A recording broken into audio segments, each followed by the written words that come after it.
So we were discussing non-depolarizing NMJ blockers. So now we are going to discuss them one by one.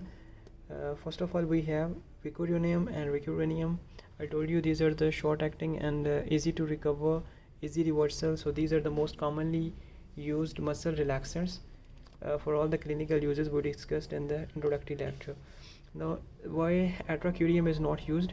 Atracurium, because of its Hoffman elimination. It is also metabolized by liver, and other than liver metabolism, it is spontaneously breakdown. What is Hoffman elimination? Inactivation of any drug by its spontaneous breakdown is called Hoffman elimination. So Hoffman elimination में दूसरा तो breakdown product for atracurium is lodanosine. So this breakdown product lodanosine is a quaternary acid. This quaternary acid readily crosses the blood-brain barrier. So with this it is converted, it causes the formation of lodanosine. This lodanosine enters the blood-brain barrier, and by entering the blood-brain barrier it causes seizures. So we cannot give it in the epileptic patients, and even we do not use atracurium because of this lodanosine formation. So instead of atracurium we use cis-atracurium. This cis-atracurium is its isoform, isomer है इसी का ही, जिसके अंदर लोडानोसिन बनने के chances बहुत कम होते हैं. हाफ एलिमिनेशन इसकी नहीं होती, ये लेस डिपेंडेंट होती है hepatic metabolism, and it also does not cause the more release of histamine. So atracurium का एक और भी प्रॉब्लम होता है कि ये हिस्टामिन रिलीज़ करवाती है, और हिस्टामिन रिलीज़ करवाने की वजह से ब्रोंकोस्पैज़म्स और pulmonary problems, pulmonary depression, apnoea, और ऐसे पेशेंट जिनके अंदर COPD है या पहले पल्मोनरी प्रॉब्लम्स हैं, we can not use atracurium in those patients. Baki, it also causes hypotension. So in toxicities we are discussing along with every drug. So it also causes histamine release, hypotension, prolonged apnea, as well as the lodanosine, which causes seizures. So this lodanosine causes seizures. Now cis-atracurium is safer. इसके पास सारे advantages जो हैं atracurium वाले वो हैं.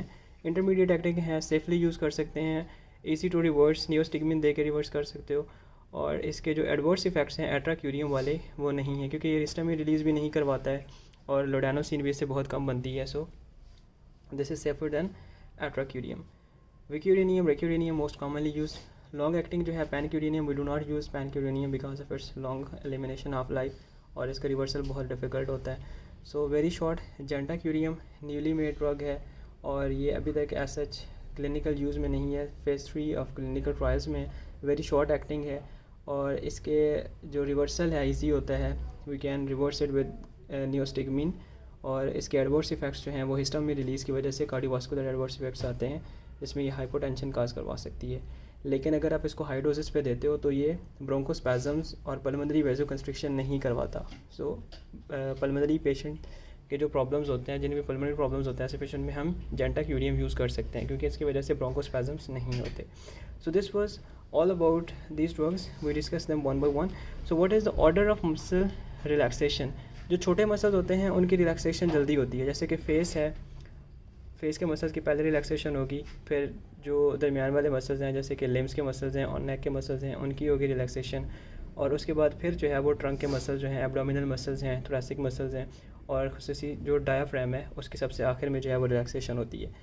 और जो reversal का ऑर्डर है वो बिल्कुल अपोजिट है. सबसे पहले डायाफ्राम की जो है वो रिकवरी होगी, डायाफ्राम के बाद फिर एब्डोमिनल, थोरेसिक, और फिर उसके बाद ऊपर नेक, लिम्स, और फिर फेस की जाके मसल्स की रिवर्सल होता है.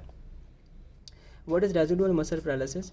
अगर एक पेशेंट है, आपको उसने मसल रिलैक्सेंट्स दिए हुए हैं और उसका प्रोसीजर जो है वो सर्जरी का कंप्लीट हो गया, उसके बाद भी उसके मसल्स के अंदर पैरालिसिस रहती है, रिलैक्सेशन रहती है, that is residual muscle paralysis, और ये उनकी वजह से होती है जो लॉन्ग एक्टिंग होते हैं जैसे कि पैनक्यूरेनियम है. So now how we can reverse? हमारे पेशेंट का जो है वो एनेस्थीसिया कंप्लीट हो गया. एनेस्थीसिया के बाद हमने पेशेंट को रिकवरी की तरफ लेके आना है, तो हम अगर उसके अंदर रेजिडुअल मसल पैरालिसिस है तो हम उसको रिवर्स कैसे करेंगे?